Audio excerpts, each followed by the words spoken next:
I'm interested in this idea that on this planet today, there are about 8 billion humans among all of the other things that live on this place with us.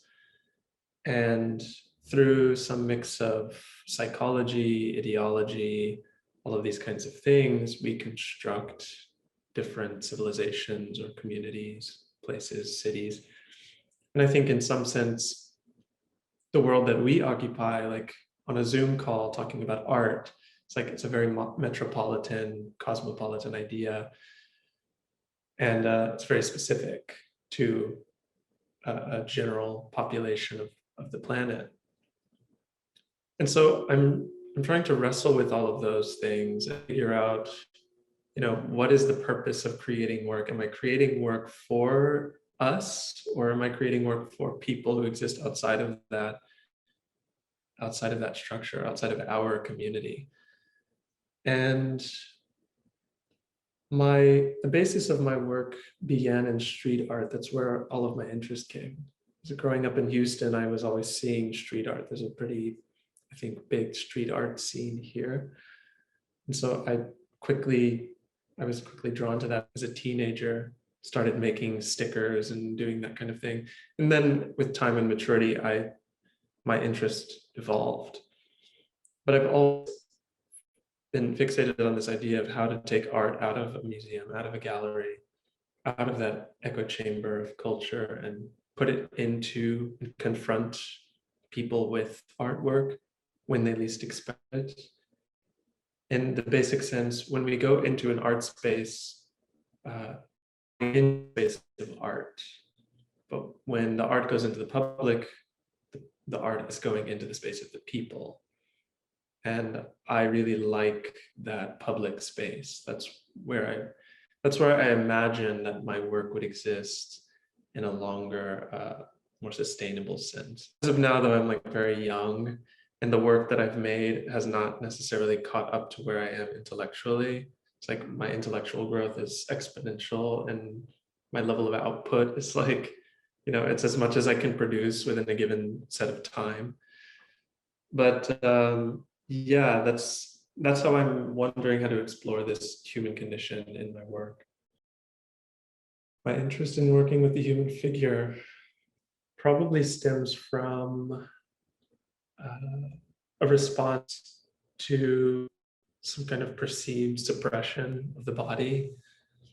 I was in a religious family, and there was a lot of suppression of body, suppression of freedom, sexuality, those kinds of things.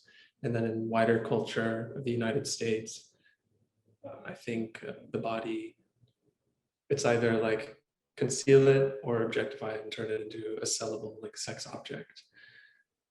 And there doesn't seem to be a common space for like, no, I like bodies. I like my body. It doesn't really matter whether or not I'm selling it. I don't have to show it off. It's not about sexuality or any of those kinds of things. I think coming to the body and approaching the body as some kind of sacred and beautiful thing that exists, I think that's a really liberating experience. To also say that this vessel that we occupy while we're here on Earth, kind of like the title of Ocean Vuong's poetry collection, on Earth we're briefly gorgeous. This vessel is like, it's a temporary space, and we should appreciate it in the full sense of appreciation. And so, yeah, I'm drawn to the body, as we all are, but then I bring my own history, my own memory through this project. And I guess in that sense, it becomes very provocative.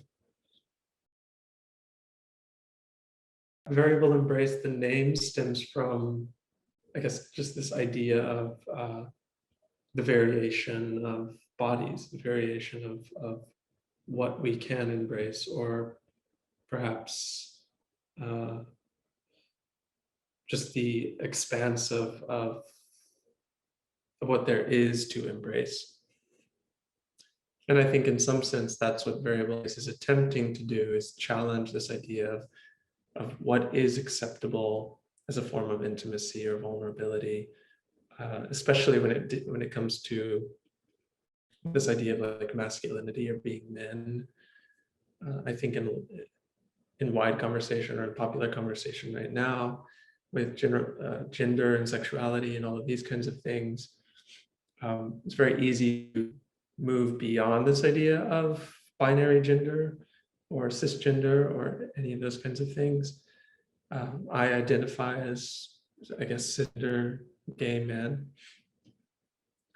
And so I exist in that space of like, okay, I'm a man. What is masculinity? What is being a man? What do any of those things mean? And those are questions that even at this advanced level of gender theory, those are questions we still have yet to answer in a meaningful way.